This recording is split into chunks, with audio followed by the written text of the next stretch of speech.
Restons en sport pour évoquer cette compétition particulière qui se déroule ici en Côte d'Ivoire dénommée Sagbali.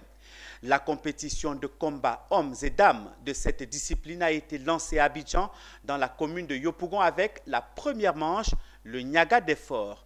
Organisée par la structure Sagbali Ivoire Sport, cette discipline de combat à l'ivoirienne veut mettre en valeur ses pratiquants. Le championnat 2024 a démarré sous le thème « Les muscles et la force, quelle place dans notre société émergente ?» Mon désir Nascimento nous en dit un peu plus. C'est lancé. La compétition de combat à l'ivoirienne Sagbali Sport 2024 a démarré à Abidjan dans la commune de Yopougon. Il se veut une compétition nationale dont l'objectif est de se rapprocher de la jeunesse des quartiers ou communes chaudes afin de détecter de nouveaux sagbasseurs et sagbasseuses qui sont des pratiquants, hommes et femmes, de cette discipline. Goli Herman, commissaire général de cette compétition, a annoncé les grandes étapes. Il a ensuite souligné la bonne santé de cette compétition qui est en cours dans plus de 14 localités du pays. Évidemment, Sagbali, pour cette année 2024, débute ses activités avec un petit retard. Aujourd'hui, c'est la première compétition dénommée le Niaga des Forts. Voilà, il s'agissait de voir des sagbasseurs en compétition individuelle. Et différentes villes se sont affrontées aujourd'hui.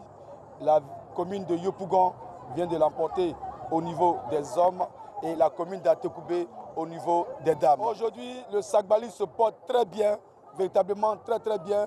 Nous avons augmenté le nombre de fédérations. Et bien sûr, aujourd'hui, nous étions dans 7 villes.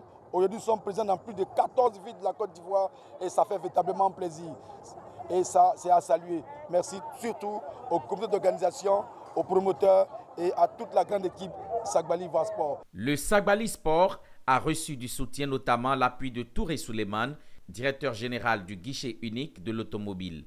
Il s'est engagé à accompagner l'initiative au nom du président de la République. Et donc je pense que si vous prenez ça au sérieux, ça peut nourrir son homme. Au Sénégal, on donne 100 millions à chaque lutteur pour faire des grandes compétitions. 100 millions. Et nous ici, on ne peut même pas trouver 1 million pour encourager le lutteur. Si on veut que ça devienne attractif, il faut y mettre de l'énergie et des moyens. Et moi, je suis parmi les personnalités qui accompagneront ce sport. Et c'est ce que le président Alassane Ouattara demande.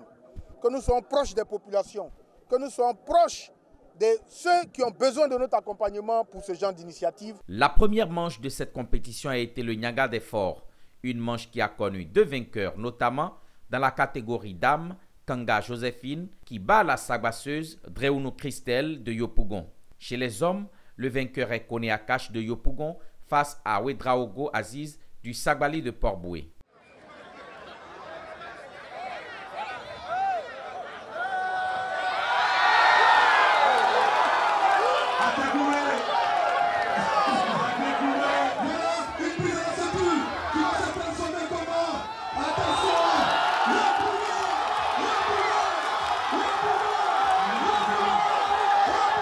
La prochaine étape sera dans le Gor avec la compétition par équipe.